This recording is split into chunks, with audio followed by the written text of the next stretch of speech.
Josué, originario de la tribu de Efraín e hijo de Nun, se destacó desde su juventud por su valentía y habilidades como guerrero. Durante los 40 años que el pueblo de Israel vagó por el desierto tras salir de Egipto, Josué desempeñó un papel crucial como asistente y escudero de Moisés. Este período fue fundamental para su formación y le permitió ganarse la confianza y el respeto tanto de Moisés como de su pueblo. Uno de los momentos más significativos en la vida de Josué ocurrió cuando Moisés envió a 12 espías, incluido Josué, para explorar la tierra de Canaán, que Dios había prometido como herencia para los israelitas. A su regreso, mientras que muchos de los espías desalentaron al pueblo con informes de los gigantes y las fortificaciones enemigas, Josué, junto con Caleb, mantuvo una actitud de fe y confianza. Animaron al pueblo a confiar en la capacidad de Dios para llevarlos a conquistar la tierra, a pesar de los desafíos aparentemente insuperables. Esta fe inquebrantable en Dios y su liderazgo visionario no pasaron inadvertidos. Al acercarse el final de la vida de Moisés, Dios le instruyó que ungiera a Josué como su sucesor. Este acto no solo confirmaba la elección divina de Josué, sino que también marcaba el comienzo de una nueva era para Israel.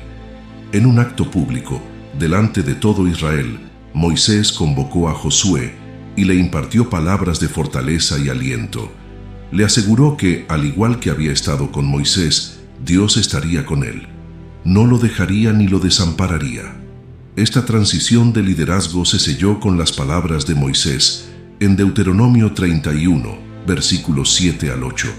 Que no solo reforzaron el papel de Josué como líder consagrado ante los ojos de su pueblo, sino que también afirmaron la presencia continua de Dios con Israel bajo la guía de Josué. Estas palabras resonarían en el corazón de Josué a medida que se preparaba para uno de los desafíos más grandes de su vida, la conquista de Canaán. Tras el fallecimiento de Moisés, líder y profeta venerado por los israelitas, la responsabilidad del liderazgo recayó sobre Josué, hijo de Nun. Este cambio de mando no fue casual. Dios mismo escogió a Josué para esta tarea monumental. A orillas del río Jordán, en un momento de transición crucial para el pueblo de Israel, Dios se dirigió a Josué con un mandato claro y poderoso. Dios le dijo a Josué: «Mi siervo Moisés ha muerto. Ahora pues levántate y pasa este Jordán, tú y todo este pueblo, a la tierra que yo les doy a los hijos de Israel.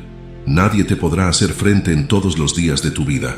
Como estuve con Moisés, estaré contigo. No te dejaré ni te desampararé.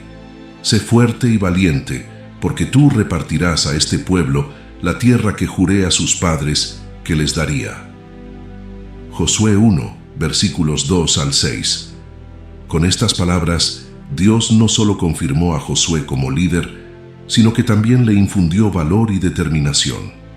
La promesa divina de presencia y apoyo inquebrantables era fundamental, ya que Josué enfrentaría desafíos formidables en la conquista de Canaán. Consciente de la magnitud de su misión, Josué actuó con prontitud y decisión. Se dirigió a los oficiales de Israel, instruyéndoles que comunicaran al pueblo la necesidad de prepararse para cruzar el Jordán. «Preparaos provisiones», les dijo, «porque dentro de 3 días pasaréis este Jordán para ir a poseer la tierra que Jehová vuestro Dios os da para que la poseáis». Josué 1, versículo 11. La reacción del pueblo fue un reflejo del respeto y la confianza que Josué había inspirado durante su servicio bajo Moisés. El pueblo respondió unánimemente, prometiendo obediencia y apoyo a su nuevo líder. «Todo lo que nos mandes lo haremos, y a donde quiera que nos envíes iremos, solamente sé fuerte y valiente». Josué 1, versículos 16 al 17. Este capítulo inicial no solo establece a Josué como sucesor legítimo de Moisés, sino que también demuestra la continuidad del propósito divino para Israel. Josué, equipado con las promesas y mandamientos de Dios, estaba ahora listo para liderar a su pueblo a través del Jordán hacia las promesas y desafíos que esperaban en la tierra de Canaán. Josué, ahora al mando del pueblo de Israel y consciente de la dificultad que representaba conquistar una ciudad fortificada como Jericó, decidió enviar a 2 espías en una misión secreta para evaluar la situación de la ciudad y sus defensas. Este acto de precaución y estrategia demostraba su habilidad militar y su dependencia de la guía divina en cada paso del proceso. Los espías, seleccionados cuidadosamente por su habilidad y discreción, llegaron a Jericó y decidieron alojarse en casa de Rahab, una prostituta cuya vivienda estaba ubicada en la muralla de la ciudad. Este lugar les ofrecía una fácil ruta de escape en caso de ser descubiertos. La elección de Rahab como aliada resultó ser providencial, pues su casa se convirtió en más que un simple escondite. La presencia de los espías no pasó desapercibida para el rey de Jericó, quien pronto fue informado de su llegada. Rahab, consciente del peligro que corrían, tomó una decisión trascendental al esconder a los hombres en el techo de su casa bajo tallos de lino secos. Cuando los emisarios del rey llegaron a su puerta, exigiendo que entregara a los hombres que habían visto entrar, ella astutamente desvió su búsqueda, alegando que los espías habían salido de la ciudad al caer la noche y sugiriendo que si los perseguían rápidamente, podrían alcanzarlos. Después de despistar a los perseguidores del rey, Rahab subió al techo para hablar con los espías. Les reveló que el terror de Israel había caído sobre Jericó y que todos en la ciudad estaban aterrados por las noticias de las hazañas que Dios había realizado en favor de los israelitas. Confesando su fe en el Dios de Israel, ella solicitó un juramento de los espías de que, en gratitud por haberles salvado la vida, ellos a su vez preservarían la de ella y de su familia cuando Jericó fuese atacada. Los espías acordaron su petición, pidiéndole que atara un cordón escarlata en la ventana por la cual ellos descenderían para escapar y que mantuviera a su familia reunida en su casa como condición para su protección. Rahab aceptó y los ayudó a escapar, bajándolos con una cuerda por la ventana, ya que su casa formaba parte de la muralla de la ciudad. Una vez seguros, los espías regresaron con Josué y le informaron de todo lo sucedido. Su reporte fue claro. Ciertamente, Jehová ha entregado toda la tierra en nuestras manos, y también todos los moradores del país desmayan delante de nosotros. Josué 2, versículo 24. Esta información fue crucial y fortaleció la confianza de Josué y del pueblo en que Dios estaba con ellos. Tras recibir la confirmación de que Jericó era vulnerable y que Dios estaba con ellos, Josué y los israelitas se prepararon para uno de los momentos más trascendentales de su travesía: cruzar el río Jordán para entrar finalmente en la tierra prometida. Este evento no solo sería un testamento de su fe, sino que también simbolizaría la entrada a una nueva fase de la existencia de Israel como nación. Era tiempo de la cosecha, y el Jordán se desbordaba por todas sus orillas, lo que normalmente haría imposible su cruce. Sin embargo, para los israelitas bajo el liderazgo de Josué, las barreras naturales eran oportunidades para presenciar el poder de Dios. Josué instruyó al pueblo que se santificaran, pues al día siguiente verían maravillas. Los sacerdotes que llevaban el arca del pacto fueron los primeros en acercarse al río. El arca simbolizaba la presencia de Dios entre su pueblo, y su rol en el cruce era crucial. Josué ordenó que tan pronto como los pies de los sacerdotes que llevaban el arca tocaran las aguas del Jordán, éstas se detendrían, proporcionando un camino seco para cruzar. Cuando los sacerdotes hicieron contacto con el agua, la promesa de Dios se materializó impresionantemente. Las aguas que descendían desde arriba se detuvieron y se amontonaron en una gran masa a una gran distancia en Adam, la ciudad que está al lado de Zaretán, mientras que las aguas que descendían hacia el mar del Arabá, el mar salado, fueron cortadas completamente. Los israelitas cruzaron sobre terreno seco, con los sacerdotes sosteniendo el arca firmemente en el medio del río, hasta que toda la nación terminó de pasar. Este milagroso cruce no solo reforzó la fe de los israelitas en Josué como líder elegido por Dios, sino que también reafirmó la presencia continua de Dios guiando a su pueblo.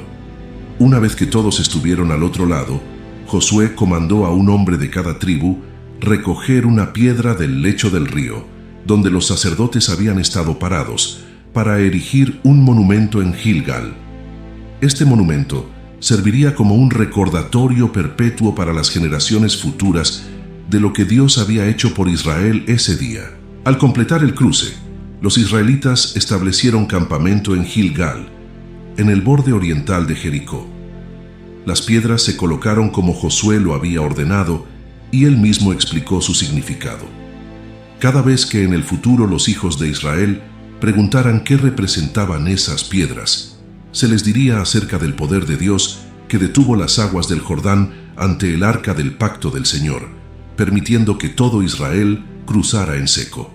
Con el Jordán a sus espaldas, los israelitas se enfrentaban ahora a su primer gran obstáculo militar en Canaán, la ciudad fortificada de Jericó.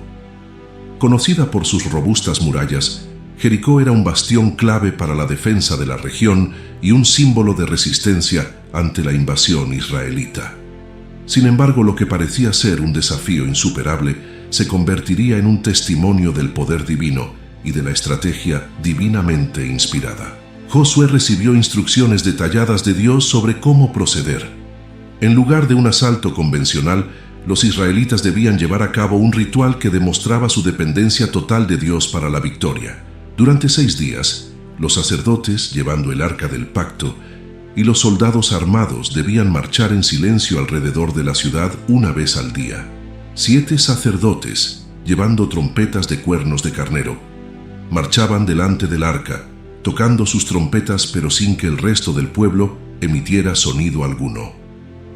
El 7º día marcaría el clímax de esta estrategia divina. Ese día, los israelitas rodearon Jericó no una sino 7 veces. Al completar la 7ª vuelta, Josué ordenó a todo el pueblo que gritara con todas sus fuerzas mientras los sacerdotes tocaban las trompetas.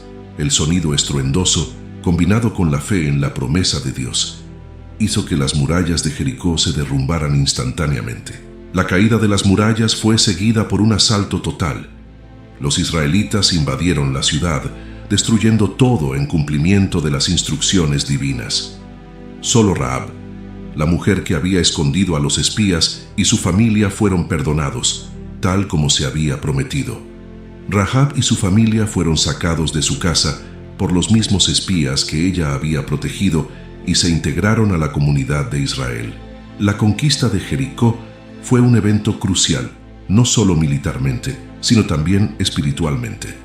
Marcó el comienzo de la campaña de conquista de la tierra de Canaán y fue un recordatorio constante de que el éxito de Israel dependía de su obediencia y fe en Dios. La destrucción total de Jericó también sirvió como una advertencia severa para las demás ciudades cananeas y como una afirmación del poder soberano de Dios sobre las naciones.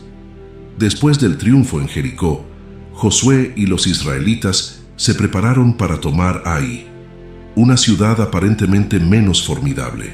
Confiantes en su reciente victoria, enviaron solo un pequeño contingente para atacar.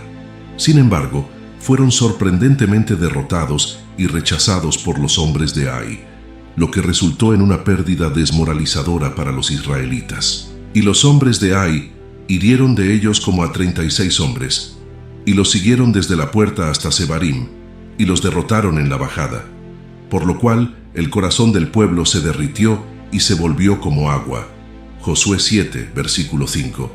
Josué, angustiado por esta inesperada derrota, se postró ante el arca del Señor con el polvo sobre su cabeza en señal de duelo y oró profundamente, cuestionando cómo había sucedido esto bajo la protección divina. ¡Ay, Señor Dios! ¿Por qué hiciste pasar a este pueblo el Jordán para entregarnos en manos de los amorreos, para destruirnos? Josué 7, versículo 7. Dios respondió a Josué, revelando la razón detrás de la derrota: el pecado dentro del campamento. Un israelita llamado Acán había tomado objetos del anatema de Jericó, desobedeciendo las instrucciones divinas. Israel ha pecado y traspasaron mi pacto que les mandé, y han tomado del anatema y también han hurtado y mentido y han guardado entre sus enseres. Josué 7, versículo 11. Para restaurar el favor de Dios, Josué llevó a cabo la difícil tarea de purificar el campamento. Acán fue confrontado y confesó su pecado, después de lo cual fue castigado junto con toda su familia, un acto severo pero necesario para preservar la santidad del pueblo. Entonces Josué y todo Israel con él tomó a Acán hijo de Zera, y el dinero y el manto y el lingote de oro, y a sus hijos y sus hijas, y sus bueyes, y sus asnos y sus ovejas, y su tienda, y todo lo que tenía, y los llevaron al valle de Acor. Josué 7, versículo 24. Una vez purificado el pueblo, Josué recibió instrucciones divinas para atacar nuevamente Ai. Esta vez empleó una estrategia militar astuta, usando una emboscada que resultó en una victoria decisiva. Los israelitas tomaron y destruyeron Ai completamente, matando a su rey y colgando su cuerpo en un árbol hasta el atardecer. Y alzó Josué su espada contra Ai y la tomó, e hizo a sus reyes como había hecho a Jericó. Josué 8, versículos 1 al 29. Después de la victoria, Josué y los israelitas viajaron al monte Ebal, donde Josué construyó un altar al Señor, como Moisés había mandado, y ofrecieron sacrificios. Renovaron su pacto con Dios, reafirmando su compromiso de seguir sus leyes y mandamientos. Entonces escribió allí en las piedras una copia de la ley de Moisés, la cual éste había escrito en presencia de los hijos de Israel. Josué 8, versículo 32. Tras la victoria en Ai, Josué y los israelitas continuaron su campaña para tomar posesión de la tierra prometida, dirigiendo su atención hacia el sur de Canaán. Esta fase de la conquista implicó una serie de batallas rápidas y decisivas contra una coalición de reyes cananeos, quienes se alarmaron ante el avance israelita y se unieron para resistirlo. Josué llevó a cabo una audaz campaña, sorprendiendo a las fuerzas enemigas en Gabaón, una ciudad importante que había hecho paz con Israel. En respuesta a una petición de ayuda de los gabaonitas, Josué marchó toda la noche desde Gilgal y atacó a los reyes cananeos por sorpresa. Vino, pues, Josué sobre ellos de repente, habiendo subido toda la noche desde Gilgal. Josué 10, versículo 9. Durante esta batalla ocurrió uno de los milagros más notables de la Biblia. Josué oró a Dios pidiendo que el sol y la luna se detuvieran para permitir a los israelitas tener suficiente tiempo para lograr una victoria completa sobre sus enemigos. Dios respondió a esta audaz oración, y el sol se detuvo en medio del cielo. Entonces Josué habló a Jehová, el día que Jehová entregó al amorreo delante de los hijos de Israel, y dijo en presencia de Israel: Sol, detente en Gabaón, y tú, luna, en el valle de Ajalón. Y el sol se detuvo, y la luna se paró, hasta que la gente se hubo vengado de sus enemigos. Josué 10, versículos 12 y 13. Este evento extraordinario permitió a los israelitas desbaratar completamente a la coalición enemiga. Los reyes fueron capturados y ejecutados, y sus ciudades fueron tomadas una tras otra, consolidando así el control israelita sobre el sur de Canaán. Con gran parte de la tierra ya bajo control israelita, Josué convocó al pueblo en Siquem, un lugar de gran significado histórico y espiritual, donde los patriarcas Abraham e Isaac habían erigido altares al Señor siglos antes. En Siquem, Josué renovó el pacto entre Israel y Dios. Ante una gran congregación de israelitas, recalcó las leyes y mandamientos que Moisés había entregado, y el pueblo reafirmó su compromiso de obedecer y servir solo al Señor. Entonces, Josué hizo un pacto con el pueblo aquel día, y les puso estatutos y ordenanzas en Siquem.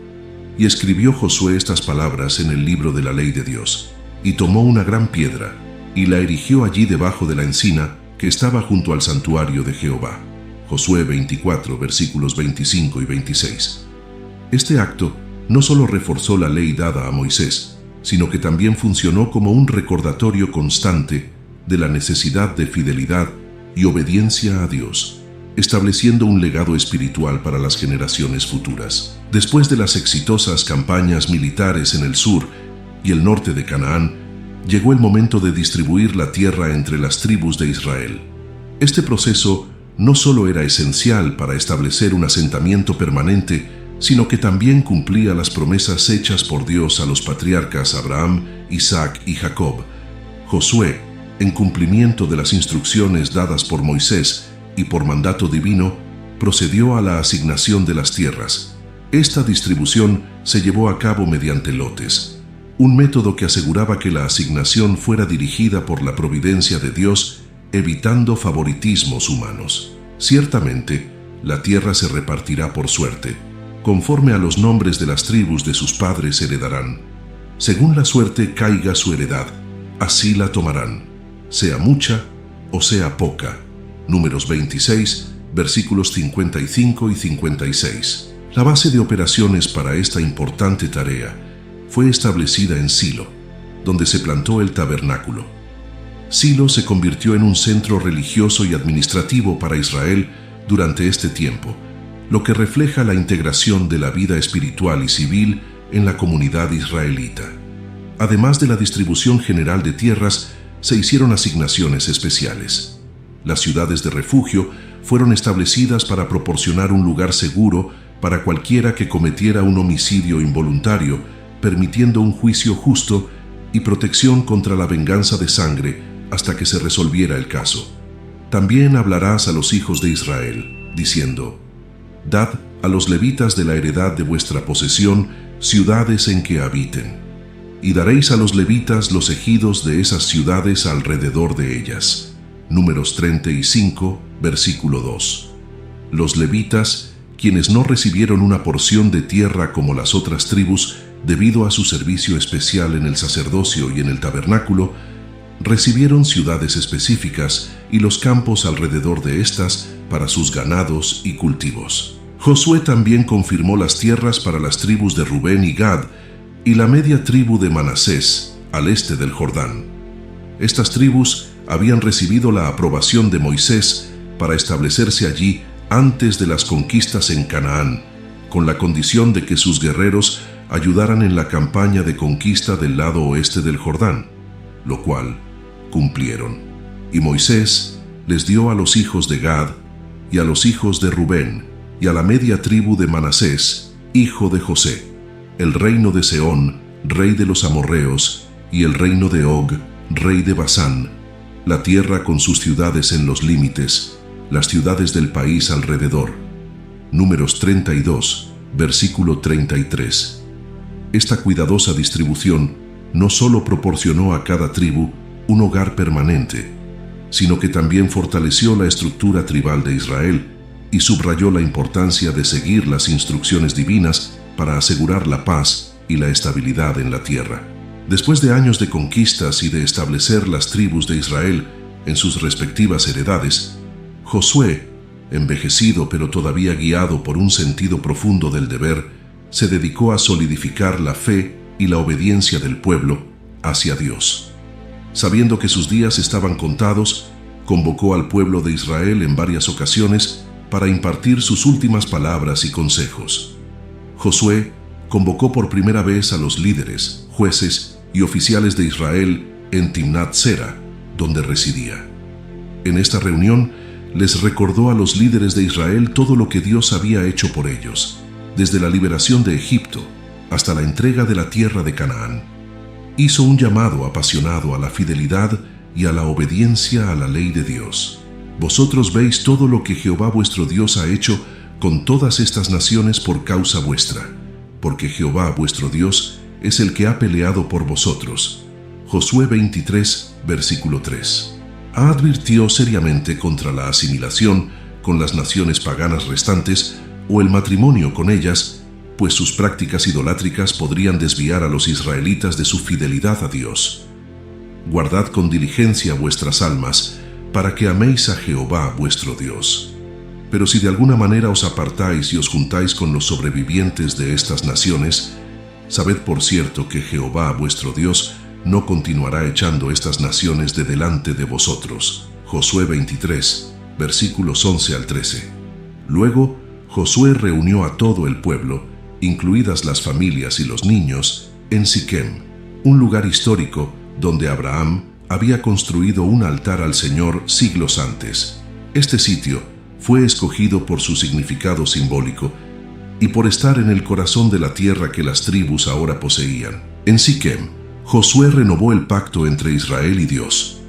Recordó al pueblo las maravillas que Dios había realizado y cómo les había entregado una tierra que no habían labrado y ciudades que no habían construido. Instó a todos a rechazar los dioses paganos y a servir a Jehová con integridad y fidelidad. Elegid hoy a quien sirváis, pero yo y mi casa serviremos a Jehová. Josué 24, versículo 15. El pueblo respondió con un compromiso renovado de seguir a Jehová y rechazar cualquier otra deidad. Josué erigió una gran piedra debajo de la encina, junto al santuario del Señor, como testigo de la renovación de este pacto. Y Josué escribió estas palabras en el libro de la ley de Dios. Y tomó una gran piedra, y la erigió allí debajo de la encina que estaba junto al santuario de Jehová.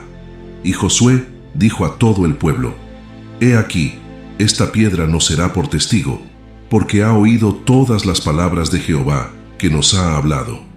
Será pues por testigo contra vosotros, para que no mintáis contra vuestro Dios. Josué 24, versículos 26 al 27. Josué murió a la edad de 110 años, habiendo servido a su nación y a su Dios con distinción y honor. Fue enterrado en las tierras de su heredad en Timnat Sera, que está en las montañas de Efraín, al norte del monte Gaas. Y aconteció después de estas cosas que Josué, hijo de Nun, siervo de Jehová, murió, siendo de 110 años.